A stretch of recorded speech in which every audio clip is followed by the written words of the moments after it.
اللہ نے فرمایا وَلَسَوْفَ يُؤْتِيكَ فَتَرْضَىٰ وَلَسَوْفَ يُؤْتِيكَ فَتَرْضَىٰ کہ اے محبوب آپ کا رب آپ کو اتنا دے گا کہ آپ راضی ہو جائیں۔ وَرَفَعْنَا لَكَ ذِكْرَكَ جن کی شان میں اللہ فرمائے کہ آپ کے لیے آپ کے ذکر کو بلند فرما دے گا۔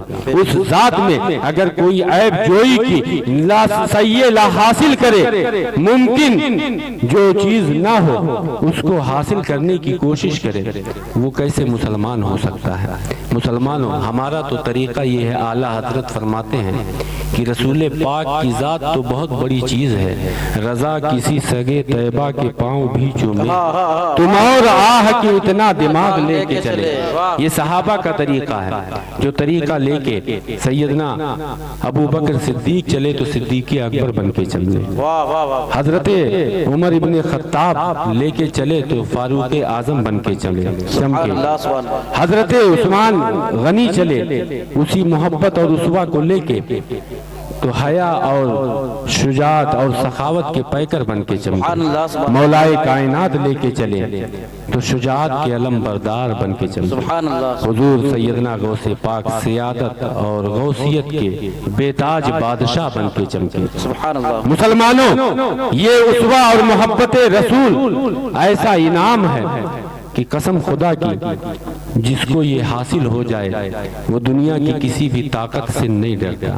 ہم نبی کی محبت تو اپنے سینے میں رکھتے ہیں، ہم عاشقوں کا طریقہ کیا ہے؟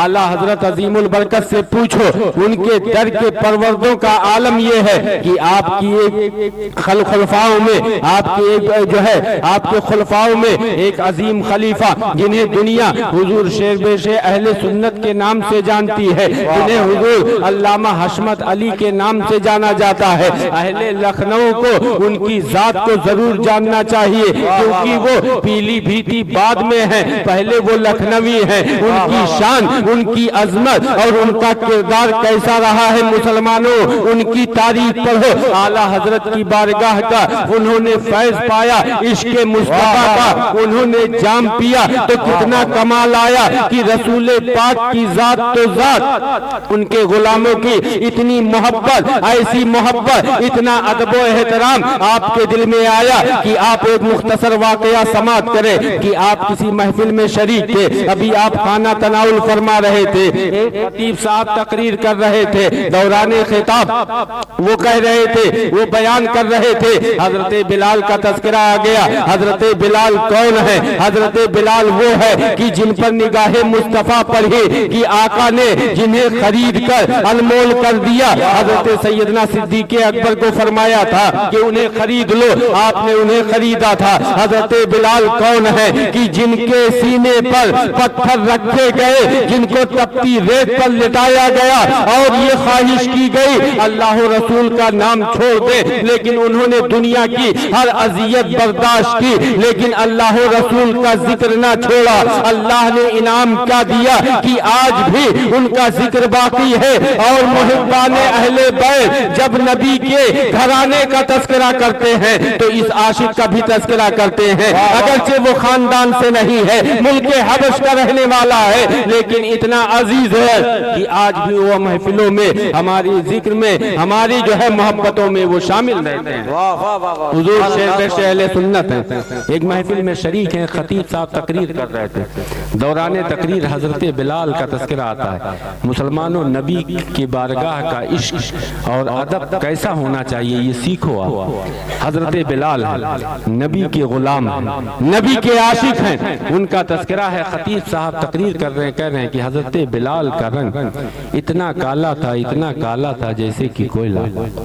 حضور شیر بے شیر اہل سنت نے یہ جملہ سنا، کھانا تناول فرما رہے تھے، آپ اٹھے، مجمع میں آئے، منبر شریف پر پہنچے، خطیب سے مائک لیا، مجمع سے مخاطب ہوئے اور جلال میں ارشاد فرمایا کہ اے لوگو، یہ خطیب صاحب نے جو کچھ بھی بیان کیا یہ سراسر غلط ہے، حضرت بلال کا رنگ بالکل ایسا نہ تھا۔ اب مجمع حیران و پریشان ہے کہ آخر حضرت بلال کا رنگ یہ کالا تو تھا، اس میں غلط بیانی کیا ہے؟ خطیب صاحب نے کیا غلط غلط کہہ دیا۔ مجمع حیران ہے، لیکن آپ کی جلالت و شان کے سامنے کسی کو بولنے کی جرات نہ ہے۔ سب حیران ہو کے آپ کا منہ تک رہے ہیں۔ آپ کے منہ سے آپ کی زبان فیض ترجمان سے انوار و تجلیات کے جو ہے روشنی بکھر رہی ہے۔ آپ بولے چلے جا رہے ہیں۔ آپ ارشاد فرماتے ہیں کہ حضرت بلال جو عاشق رسول ہے ان کا رنگ بالکل کالا نہ تھا۔ حضرت بلال کا رنگ اتنا پیارا تھا، اتنا پیارا تھا، اتنا پیارا تھا جیسے کہ غلاف کعبہ۔ اب مسلمانوں سنو کہ جس نے بیان کیا تھا حضرت بلال کا رنگ بالکل کالا تھا، اتنا کالا تھا، اتنا کالا تھا جیسے کہ کوئلہ۔ حضرت شیر بیش اہل سنت ہے، وہ بھی رنگت کالی ہی بیان کر رہے ہیں، لیکن ادب کیا ہے؟